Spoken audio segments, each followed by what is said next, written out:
Halo guys, selamat datang di YouTube Dunia Marketing. Di video kali ini aku mau berbagi informasi ya teman-teman, sesuai dengan judulnya. Digaji nggak sih ketika kita tidak capai target? Simak video ini dan jangan di skip. Nah, banyak banget nih teman-teman yang bertanya, digaji nggak sih ketika kita tidak capai target ya sebagai seorang marketing? Jawabannya adalah tereng-tereng, digaji ya teman-teman. Kalau aku, ini di perusahaan aku ya. Aku mau cerita di perusahaan aku. Jadi ketika kita tidak capai target, kita tetap dapat gaji pokok. Berapa gaji pokoknya? Gaji pokoknya sekitar 2,5 gitu. Dan for your information, UMR di sini adalah Rp1.800.000. Jadi tetap digaji, cuma ya walaupun sudah di atas UMR sih sebenarnya lumayan banget, meskipun nggak target tetap digaji. Tapi apa yang terjadi nih kalau 3 bulan berturut-turut tidak target? Mungkin dikasih komitmen aja sih, dikasih waktu, dikasih kesempatan lagi buat berkomitmen. Di bulan selanjutnya harus mencapai target, begitu pula dengan bulan-bulan seterusnya. Nah teman-teman, mungkin di perusahaan aku kan digaji, tapi berbeda dengan di perusahaan yang lain. Kalau di bank swasta mungkin kadang ada yang nggak digaji, kayak di leasing gitu. Berdasarkan cerita dari teman aku, dia bekerja di leasing, penjualan sepeda motor.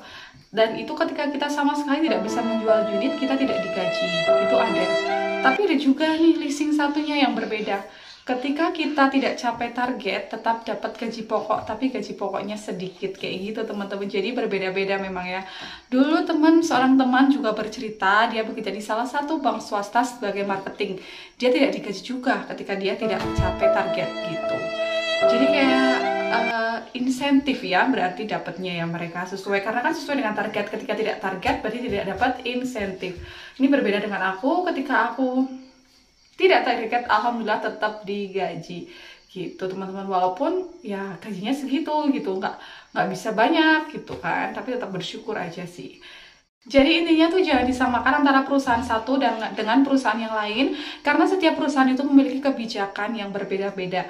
Saran dari aku, ketika kalian ingin mendaftar kerja sebagai marketing, coba cari informasi terlebih dahulu tentang perusahaan tersebut, kemudian tentang job desk kalian itu seperti apa sih. Ketika marketing, kalian sebaiknya bertanya juga dengan orang yang bekerja di situ, kalau marketing itu bagaimana kerjanya, apakah digaji atau tidak ketika tidak capai target, kayak gitu ya teman-teman.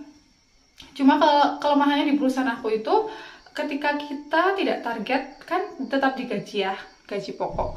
Tapi misalkan nih, kita kan targetnya 500, kita cuma target misalkan 300. Nah itu insentifnya tuh sedikit banget. Jadi kalian untuk mendapatkan insentif yang besar itu harus sampai target terlebih dahulu.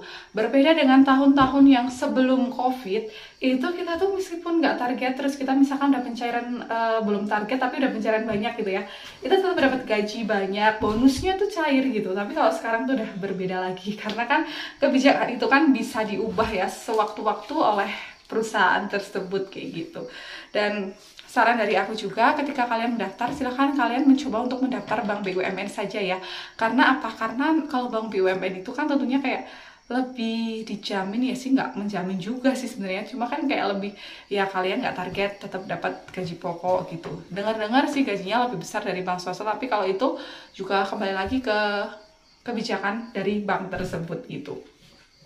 Tapi kalau kalian terpaksa nggak ada lowongan di bank BUMN dan terpaksa harus mendaftar di bank swasta, kebetulan ada lowongan di bank swasta, kalian silahkan cari informasi juga ya terkait hal tersebut. Kan sayang banget nih kalau misalkan kalian kerja tapi tidak dapat gaji sama sekali, misalkan gaji pokok ketika nggak target, kan kasihan sih sebenarnya ya. Walaupun awal bekerja itu kan pasti bersusah-susah dulu ya teman-teman, dari nol dulu lah istilahnya kayak gitu. Awal pun aku tidak target, bahkan sampai 2 bulan kayaknya aku nggak target sih targetnya. Terus di bulan ketiga itu target tapi sedikit lah, paling target tapi di atasnya sedikit banget gitu. Tapi itu udah dibilang disuruh pertahanin ya, waktu itu aku senang banget gitu rasanya. Mungkin segitu aja untuk video kali ini ya teman-teman. Intinya setiap perusahaan memiliki kebijakan berbeda-beda, jangan disamakan.